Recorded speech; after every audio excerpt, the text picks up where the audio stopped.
Olá, boa noite, bem-vindos ao Jornal Principal. A seguir, veja os destaques.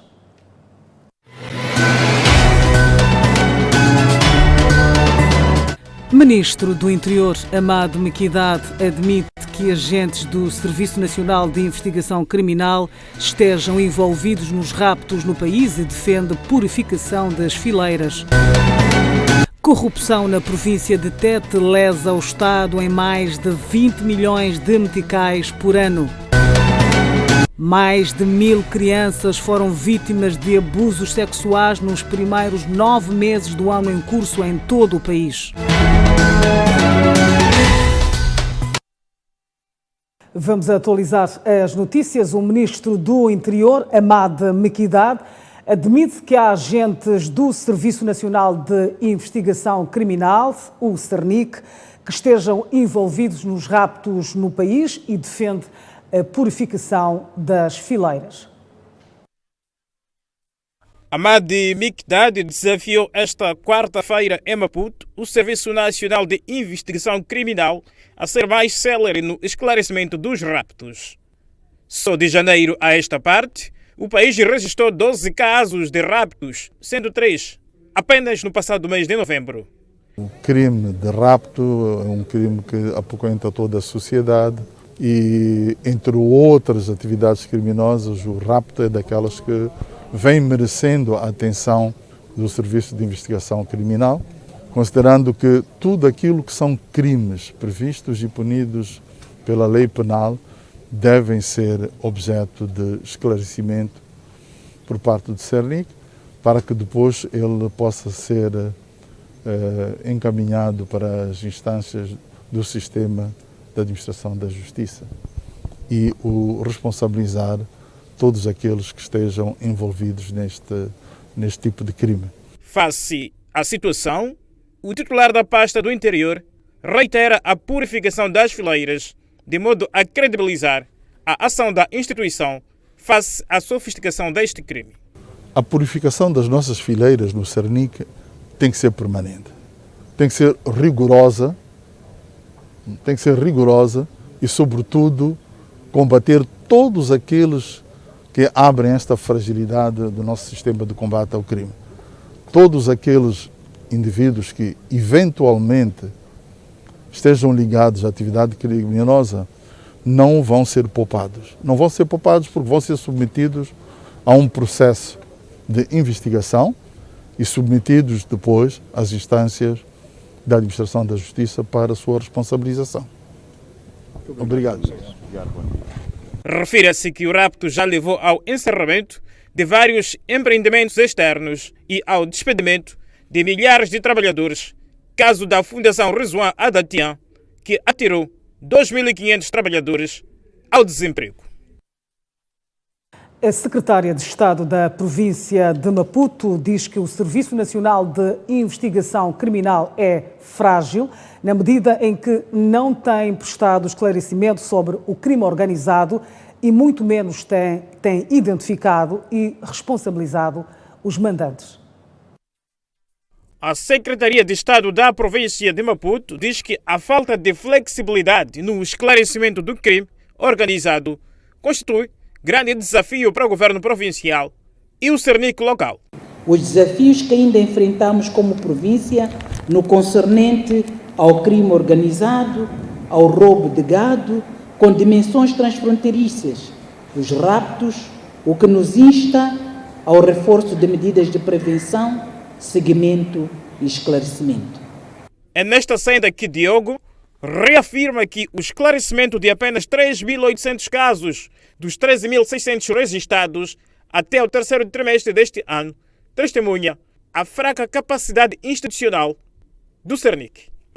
Até o terceiro trimestre do corrente ano, a nossa província de Maputo registrou 13.236 casos criminais, dentre os quais o roubo de gado, raptos, tráfico e consumo de estupefacientes, roubo de equipamento nas instituições do Estado, tendo sido esclarecidos 3.858 casos. Face à situação, a dirigente alerta para a necessidade de se redobrar esforços para reverter o cenário.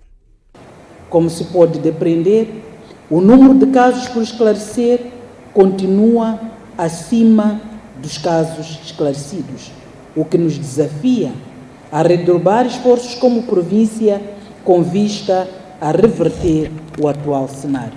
Refere-se que a informação foi revelada no decurso do terceiro Conselho Coordenador do CERNIC, que se realiza sob o lema por um CERNIC íntegro, aprimorando estratégias de prevenção e combate ao crime, com enfoque ao rapto, terrorismo e tráfico de drogas. O ministro do Interior, Hamad Mekdad, defende a especialização do Serviço Nacional de Investigação Criminal para travar o terrorismo em Cabo Delgado. A informação foi avançada esta quarta-feira no decurso do terceiro Conselho Coordenador do Serviço Nacional de Investigação Criminal, em Maputo, onde instou a instituição a primar pela especialização dos agentes para detectar as origens do terrorismo no Norte. A luta contra o terrorismo é um desafio atual, em que o CERNIC é chamado a ser parte ativa no combate. O agente de investigação criminal deve especializar-se na luta contra o terrorismo, estudando, pesquisando sobre o modus operandi deste e de uma forma geral, e em particular, como é que o terrorismo se implantou ao longo dos anos na província de Cabo Delgado. Queremos que a investigação criminal aprofunde as formas de investigação, tendo em vista detectar atempadamente todos aqueles que financiam o terrorismo. E o diretor-geral do CERNIC, Domingos Jofane, defende o fortalecimento institucional para travar o crime organizado. O combate exige o fortalecimento da capacidade institucional em meios humanos qualificados, devendo-se aprimorar e consolidar as técnicas, táticas e metodologias de investigação e recolha de evidências face ao aparecimento de novos fenómenos criminais manifestamente mais complexos. Mekdad espera que o encontro de 3 dias possa contribuir para a produção de diretrizes capazes de debelar focos do crime organizado no país, com enfoque para os raptos. Esperamos de vós debates profícuos que contribuam para um CERNIC que a lei estabelece e a sociedade espera. Os crimes esclarecidos ao longo da sua existência. Reporta isso a sofisticação da atividade criminosa, procurando alterar a narrativa que existe, de que o CERNIC compete combater a criminalidade. Refira-se que o aprimoramento no uso das tecnologias de comunicação e informação constitui outro desafio apontado pela CERNIC como entrave para impedir o surgimento do terrorismo no país. O governo defende a descentralização do país, no país, para colmatar aparentes conflitos derivados do processo de descentralização no país. E o Governo está a trabalhar na elaboração desta lei que nós acreditamos que vão, de certa maneira, desmistificar estes conflitos aparentes. Eu digo conflitos aparentes porque isto é um processo novo, não só para os órgãos de governação descentralizada provincial, é um processo novo não só para o nível local, mas mesmo para o nível central. E nós todos temos de reaprender a administração local. E é este reaprender da administração local que é importante. É preciso ter domínio da legislação. E hoje nós estamos num processo de capacitação. Nós fizemos a capacitação aos membros das Assembleias Provinciais, presidentes das Assembleias, aos diretores dos serviços e dos conselhos de serviços do Conselho Executivo e os diretores dos conselhos de serviços de representação do Estado. Estamos a capacitar funcionários e é um processo que não deve parar, é um processo contínuo. Nós temos estado a chamar a atenção para a necessidade de haver uma maior coordenação, uma formação permanente, de modo a que este processo de descentralização surta os efeitos necessários no que diz respeito à promoção do bem-estar para a população. É importante que também neste âmbito, as populações, as comunidades estejam envolvidas na busca de soluções para os problemas locais e também se beneficiem daquilo que são as oportunidades que existem ao nível de cada uma das províncias. Do contrário, nós teremos apenas uma descentralização que é formal, estrutural em termos legais, mas que não teria algum efeito ao nível de benefício para as próprias comunidades. A peça que acabou de passar tem que ver com a pretensão do governo, que defende domínio da legislação para colmatar aparentes conflitos derivados do processo de descentralização no país. E o governo admite que há necessidade de ajuste da lei de imprensa para que seja mais abrangente. É uma posição que já reúne consenso dos profissionais da área e há muito era aguardada pelos escribas. A Lei nº 18/91 de 10 de agosto, Lei de Imprensa, que define os princípios que regem a atividade de imprensa e estabelece os direitos e deveres dos seus profissionais, é um instrumento legal em vigor que regula o exercício da liberdade de imprensa em Moçambique. Contudo, o texto constitucional atualmente em vigor, ao refletir de forma mais abrangente os desenvolvimentos políticos, sociais, tecnológicos mais recentes do país, com implicações na expansão do próprio setor da comunicação social, tornou a lei da imprensa desajustada. Tendo em linha de conta estes considerandos, o Governo, no quadro da implementação do Programa Quinquenal do Governo 2020-2024, submeteu à Assembleia da República a proposta do novo regime jurídico que vem ampliar o âmbito da lei de modo a abranger outros tipos de meios de comunicação social, para além dos jornais e outras publicações periódicas escritas, o que pode evitar a mudança da sua designação, passando da atual lei de imprensa para a lei da comunicação social, se esse for o consenso dos moçambicanos ao nível da Assembleia da República devidamente representados. O vice-ministro da Justiça defendeu igualmente a necessidade da futura legislação de imprensa reforçar nos meios de comunicação as línguas nacionais. O nosso governo constatou que a lei de imprensa limita-se à imprensa escrita, tratando de forma tímida uma larga diversidade de meios, desde a radiodifusão sonora e televisiva até os meios digitais, baseados na internet, e considerou a necessidade destes meios específicos de comunicação social serem objeto de regulação específica, como, por exemplo, a radiodifusão. Impõe-se, por conseguinte, uma melhor segregação e distinção entre as diferentes categorias de serviços de radiodifusão, entre os serviços generalistas e os serviços temáticos, bem como um reforço acentuado do lugar e da importância das línguas moçambicanas na comunicação social. Pretende-se igualmente que os meios de comunicação social contribuam para o desenvolvimento do país. Como aqui demonstramos, a nossa visão como governo é de promovermos um ambiente favorável à liberdade de expressão e de imprensa, de modo imparcial e sem medo, para que os mídias participem de forma proativa nos objetivos de desenvolvimento sustentável como um corpo único que deverá ser visto de forma integrada. A importância que o governo atribui a uma imprensa livre, independente e pluralista pode ser também ilustrada pela nossa postura de diálogo e abertura com os mídias na prestação de informação sobre os principais problemas que afetam o nosso país.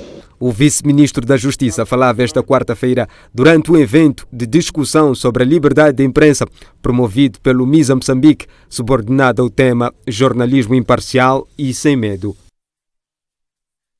O país tende a avançar para uma situação de perigo em matéria de acesso à informação no país, alerta o deputado Venâncio Mondelane. As declarações foram feitas num encontro sobre a liberdade de imprensa e de expressão no país, que decorreu esta quarta-feira na cidade de Maputo. A declaração do político surge num contexto em que decorre a revisão do quadro legal da proposta de lei da comunicação social. Na globalidade, dos cerca de 10 ou 15 índices globais que eu estava a ver, que tem a ver com a informação, tem a ver com acesso à informação, direitos humanos, tem a ver com a governação, Moçambique teve uma queda vertiginosa, estão a deteriorar-se todos os nossos indicadores relativamente à questão da liberdade de imprensa, direitos humanos e de acesso à informação. Portanto, há um grande desafio, de facto, inegável, de que o nosso país, neste momento, está a caminhar para uma situação muito perigosa em matéria de acesso à informação. Só para terminar, os últimos 2 relatórios da Economist disseram que Moçambique transitou de um país híbrido, não é, em termos de democracia, para um país autoritário. É esta classificação nos índices globais que Moçambique tem hoje. Então, significa que, de fato, é um desafio, é realmente uma situação muito problemática e muito grave. Segundo o nosso entrevistado, os vícios que enfermam a imprensa vão desde a queda do nível de debate e a ausência de contraditório. Se nós olharmos um pouco mesmo para o espectro da nossa imprensa nacional, vamos ver que, de uma forma geral, o nível de contraditório e de debate livre e aprofundado baixou bastante, não é? Não quero aqui falar de televisões, nem de rádios, nem de jornais em concreto, mas de uma forma geral nós notamos que houve uma queda vertiginosa. Mas também, por outro lado, nós sabemos que o governo moçambicano está a tentar seguir o exemplo do seu irmão angolano, que procurou primeiro coartar e coaptar toda a imprensa livre com base de compra de ações, de compra das participações nestes jornais, nestas televisões. Porém, o deputado da Renam, Venâncio Munlhan, diz que na comunicação social nem tudo vai de mal a pior. Em todos os aspectos, digamos que ainda existe algum jornalismo que procura manter o seu brio, que procura manter a sua imparcialidade, que procura manter ainda, tentam ainda remar contra a maré. Talvez seja por isso que um dos símbolos, né, digamos, dessa resistência, também foi convidado para este evento, penso que deve ser orador. Refira-se que nos últimos dias têm sido reportados casos de violação dos direitos de jornalistas no país. A Assembleia da República aprovou hoje a revisão pontual da Lei 25/2019, que aprova o Código do Processo Penal. A revisão traz mudanças sobre prisão preventiva, prova testemunhal e recursos das decisões dos tribunais judiciais de distrito. Foi hoje o debate em sede do Parlamento, a revisão pontual do Código Penal. 3 áreas foram revistas, nomeadamente as decisões dos tribunais distritais, a prisão preventiva e a prova testemunhal para a busca da verdade material. As inovações do projeto de lei de revisão pontual do novo Código de Processo Penal irão contribuir significativamente para a materialização da justiça criminal e busca da verdade material. Por outro lado, concorre para o cumprimento dos direitos humanos na medida em que propicia a celeridade e a simplificação na tramitação processual. A Renamo entende que a lei vai melhorar o acesso do cidadão à justiça e, com isso, deve-se criar condições para que os tribunais tenham maior celeridade processual. O projeto de lei, ora em debate, reduz substancialmente a distância na medida em que o cidadão pode interpor recurso junto ao Tribunal de Província. Exigir-se-á desses tribunais maior celeridade processual e, por conta disso, é necessário a alocação, de mais recursos humanos, financeiros e materiais. O MDM defende que a lei, ora aprovada, deve ser vista como um instrumento que propicie mudanças de comportamento no setor da justiça. As nossas cadeias estão repletas de gente detida preventivamente, cujos prazos estão largamente ultrapassados. Quando se pergunta aos julgadores, a resposta é: estamos a trabalhar, estamos a investigar os casos.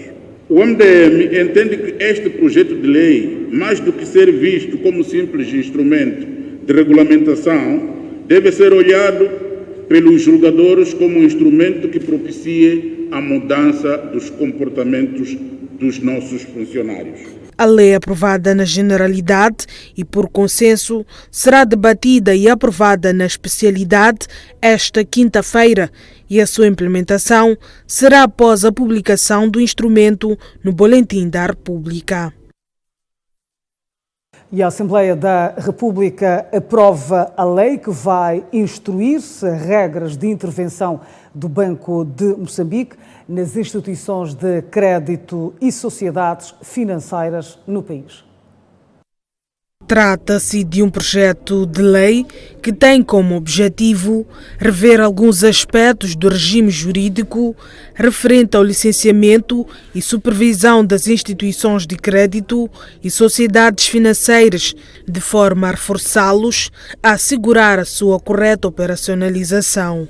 É imperioso instituir um novo quadro legal para as instituições de crédito e sociedades financeiras, que, para além de reforçar os requisitos de licenciamento, governação e supervisão, estipule mecanismos e instrumentos de resolução das instituições consideradas inviáveis ou em risco de insolvência, permitindo uma intervenção tempestiva e recuperação dessas instituições, ou a sua liquidação ordeira, minimizando os efeitos nefásticos sobre a economia. Na ocasião, a Renamo questionou o papel do Banco de Moçambique nos escândalos dos bancos chineses que lesaram dezenas de moçambicanos no início do ano em curso. Em Moçambique, casos houveram em que cidadãos de origem chinesa, fazendo-se passar de agiotas, burlaram muitos moçambicanos. Que medidas cautelares tomou o Banco de Moçambique na qualidade de reguladora do sistema financeiro moçambicano, no sentido de aferir a legalidade do ato e, em caso afirmativo, quais foram as diligências feitas pelo Banco Central no sentido de responsabilizar os autores? O Movimento Democrático de Moçambique defende que o governo deve adotar medidas necessárias para proteger a economia nacional.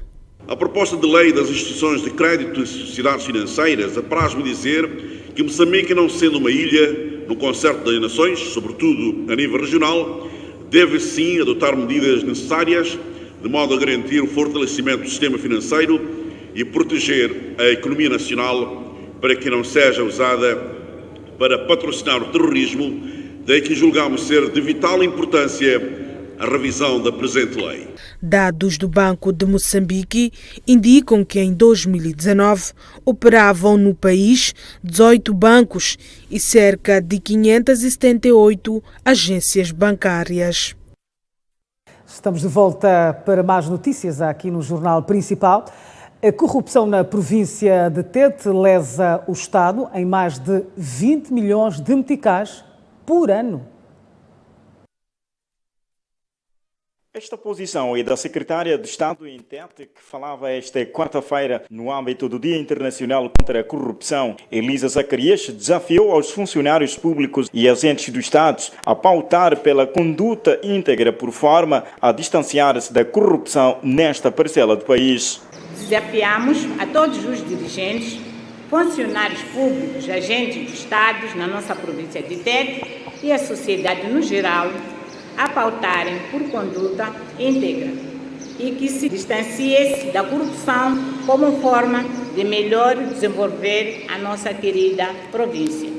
Noutro desenvolvimento, a secretária de Estado em Tete disse que para travar este mal, que envolve quadros do Estado, é necessário a honestidade de todos. O combate à corrupção é uma tarefa urgente e é de responsabilidade de todos nós, pelo que apela-se a todos os presentes para que sejamos verdadeiros agentes de combate e prevenção à corrupção a todos os níveis e setores. Por sua vez, o governador da província de Tete, Domingos Viola, salienta que atos de corrupção envolvendo funcionários públicos ainda continuam a ser um grande desafio. O elemento corrupção continua a constituir um empecilho em todas as áreas de atividade. Na verdade, Persiste a percepção pública sobre consideráveis índices de corrupção nas instituições públicas, incluindo no seio da magistratura, dos advogados, da polícia, fato que, infelizmente, encontra eco devido à atuação de alguns colegas que comprometem todo o esforço coletivo de estabelecer a confiança dos cidadãos nas instituições públicas. Lembra-se que de janeiro a esta parte, na Procuradoria Provincial de Tete, deram entrada mais de 35 processos relacionados com corrupção, envolvendo funcionários públicos e agentes de Estado. A reportagem que acaba de passar tem que ver com a secretária de Estado em Tete, que desafia servidores públicos a serem íntegros na sua atuação, por forma a reduzir os atos de corrupção no país. Agora sim, a corrupção na província de Tete lesa o Estado em mais de 20 milhões de meticais por ano. Na província de Tete aumentam casos de corrupção envolvendo funcionários públicos e agentes de Estado que já lisaram o governo de Estado mais de 20 milhões de meticais. Em conexão com estes casos, a Procuradoria Provincial instaurou 39 processos de corrupção e desvio de fundos de janeiro a esta parte e 21 transitaram de 2019 para 2020. A Procuradora-Chefe Provincial em Tete, Hermínia Gustavo, disse que dos casos apresentados, 14 processos iniciaram os seus trâmites legais. Cerca de 21 processos que transitaram do ano 2019 para este ano, 2020, e neste ano já deram entrada a 39 processos.